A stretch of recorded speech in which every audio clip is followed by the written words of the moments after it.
Hi guys, good morning. Welcome back to my channel. If you are new to my channel, please don't forget to subscribe, watch it, and hit the bell button. Today I'm going to prepare my own version of Ginamay. And now let's go!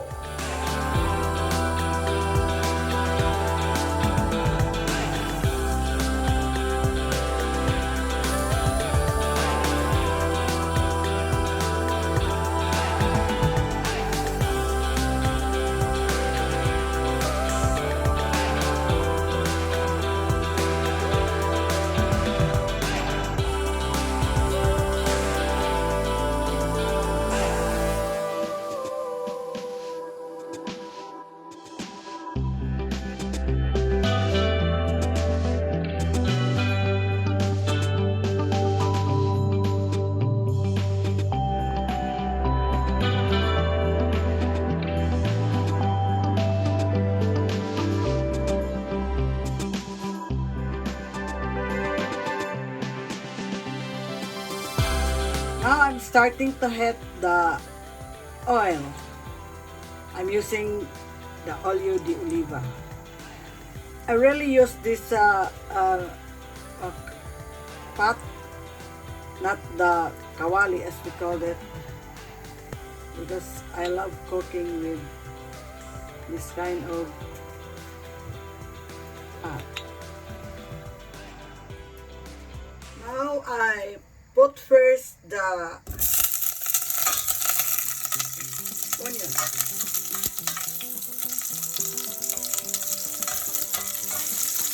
Cook it maybe about 20 seconds. The fire is on the medium.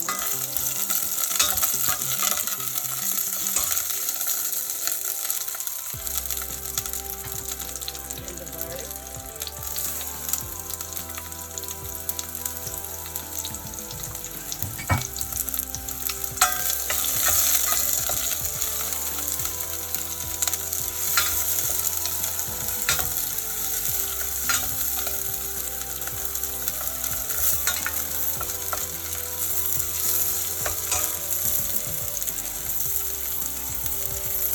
Then I cook the pork.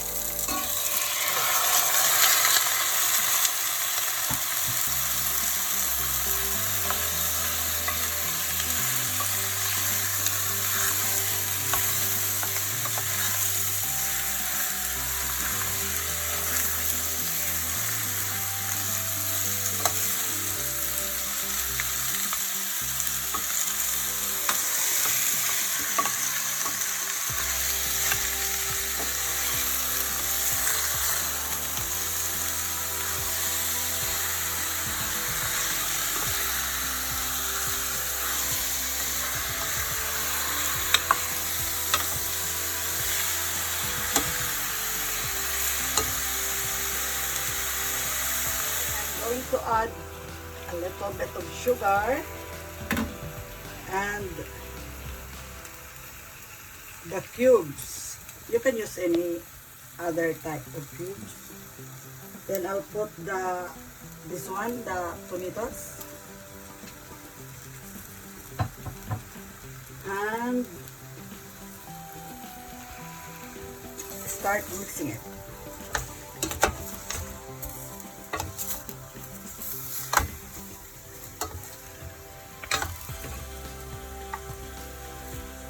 Then the soy sauce.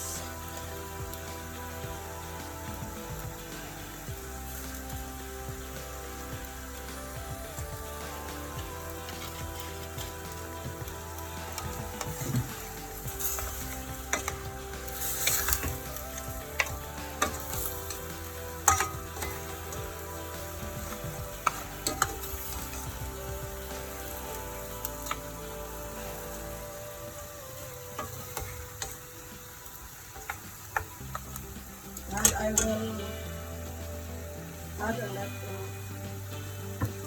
of water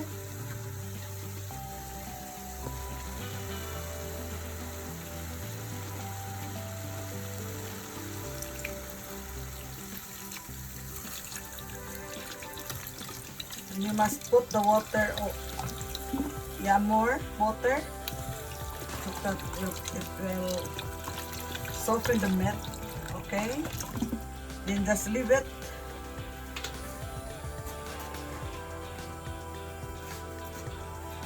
Leave it and boil, and let's simmer it for, let's say, for 15 minutes.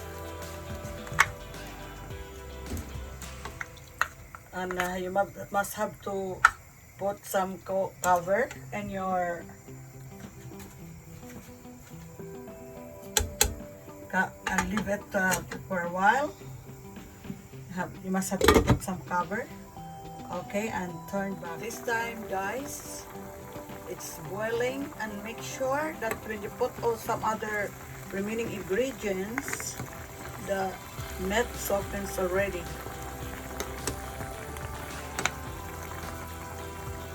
I use the pork chop meat, and then I just leave the bones here so that it will look more tastier.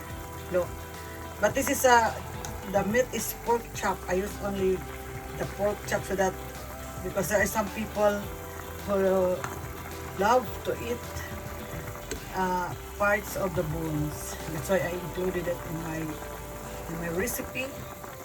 And this is called the Ginamay. That's my own version. The peaceful Ginamay. Yan. Look how it's going. So we will just wait until the meat tender already. Maybe another 5 minutes more. This time I'm going to add the ketchup that I prepared for the sauce.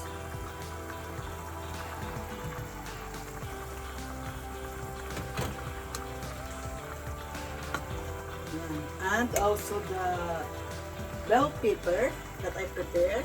This one, the bell pepper. I made it cubes also.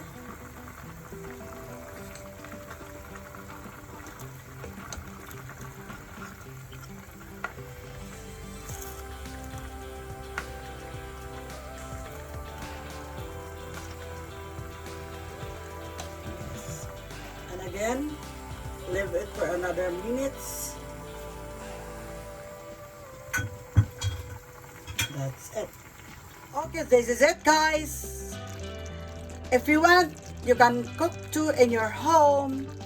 And thank you guys for watching. Good morning. Bye-bye. This is the Ginamay of Peaceful, the original version.